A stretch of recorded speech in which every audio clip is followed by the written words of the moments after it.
Dans les dernières vidéos, on vous a parlé de la peur de se tromper, puis des pièges dans lesquels beaucoup d'acheteurs tombent.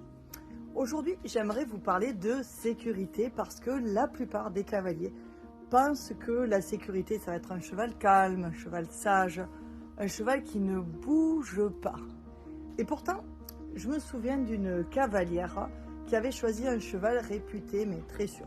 Tout le monde lui avait dit, alors avec lui, c'est un pompon, tu n'auras jamais aucun problème. Le cheval, lui, il était hyper obéissant, il avançait, il s'arrêtait, il tournait, il allait au trot, au galop, tout gentil, tout nickel. Mais alors, au moindre imprévu, au moindre bruit, changement, paf, il sursautait ou bien il se refermait et puis du coup, il n'écoutait plus et il ne cherchait pas son référent humain.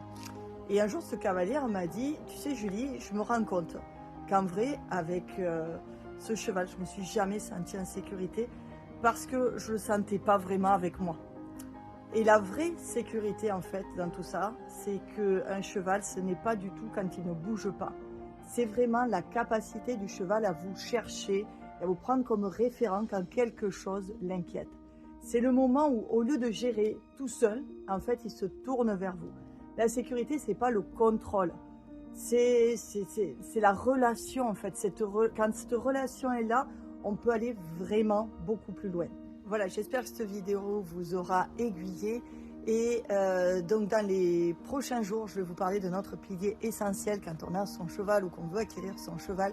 C'est l'autonomie. Ça, c'est vraiment très important chez nous quand on vend un cheval. Et donc, s'il y en a parmi vous qui souhaitent avoir les 7 conseils pour acheter un cheval sans se tromper, je vous invite à nous mettre oui dans les commentaires et on se fera un plaisir de vous l'envoyer. Je vous dis à bientôt.